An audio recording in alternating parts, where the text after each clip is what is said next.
நம்ம திருவள்ளூர் மாவட்ட செய்திகள். திருவள்ளூர் புங்கத்தூர் பகுதியை சேர்ந்தவர் பி. ராஜேஷ், வயது 35. இவரது மனைவி கவிதா. இவர்களுக்கு நித்யா, நிதேஷ் என்ற 2 குழந்தைகள் உள்ளனர். இந்நிலையில் கடந்த 6ஆம் தேதி காலை வழக்கம் போல் வேலைக்கு இருசக்கர வாகனத்தில் செல்லும் பொழுது தவறி கீழே விழுந்துள்ளார். இதனையடுத்து திருவள்ளூர் மாவட்ட அரசு மருத்துவக் கல்லூரி மருத்துவமனைக்கு சிகிச்சைக்காக கொண்டு சென்று சேர்த்தனர். இதில் கழுத்து பகுதியில் பலத்த காயம் ஏற்பட்டதால் முதல் சிகிச்சைக்கு பின் மேல் சிகிச்சைக்காக சென்னை ராஜீவ்காந்தி அரசு மருத்துவமனைக்கு கொண்டு செல்லப்பட்டார். ஆனால் தீவிர சிகிச்சை அளிக்கப்பட்ட நிலையில் பி. ராஜேஷ் மூளைச்சாவு அடைந்தார். இதனையடுத்து பி. ராஜேஷின் மனைவி கவிதா கணவரின் உடல் உறுப்புகளான இதயம் மற்றும் இதய வால்வுகள், கல்லீரல், 2 சிறுநீரகங்கள், நுரையீரல், 2 கண்கள் ஆகியவற்றை தானமாக அளிக்க தானும் தங்கள் குடும்பத்தாரும் சம்மதம் என தெரிவித்தார். இதனையடுத்து சென்னை ராஜீவ்காந்தி அரசு மருத்துவமனையில் மருத்துவர்கள், செவிலியர்கள் ராஜேஷின் உடலுக்கு அஞ்சலி செலுத்தினர். இதனையடுத்து பி. ராஜேஷின் உடல் பிரேத பரிசோதனைக்கு பிறகு திருவள்ளூர் கொண்டு வரப்பட்டது. உடல் உறுப்பு தானம் என்பது சாதாரண விஷயம் அல்ல. அரசியல் கட்சி தலைவர்கள், முக்கிய பிரமுகர்களுக்கு மட்டுமே அவர்கள் உயிரிழந்த பிறகு அரசு மரியாதையுடன் நல்லடக்கம் செய்யப்படுவார்கள்.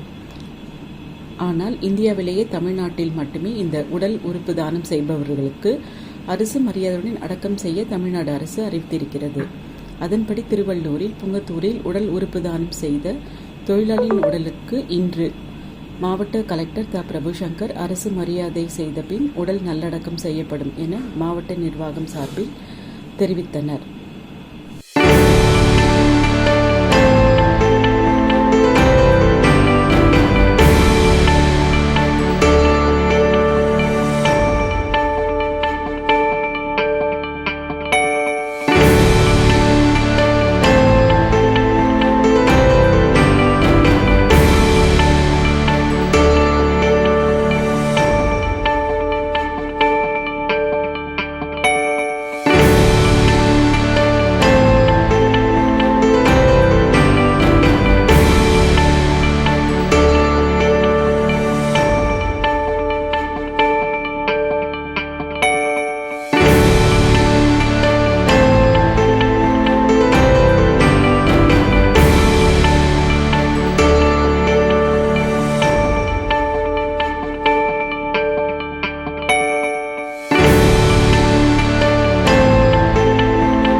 இது போன்ற செய்திகளை காண எங்கள் சேனலை லைக் பண்ணுங்க, ஷேர் பண்ணுங்க, சப்ஸ்கிரைப் பண்ணுங்க.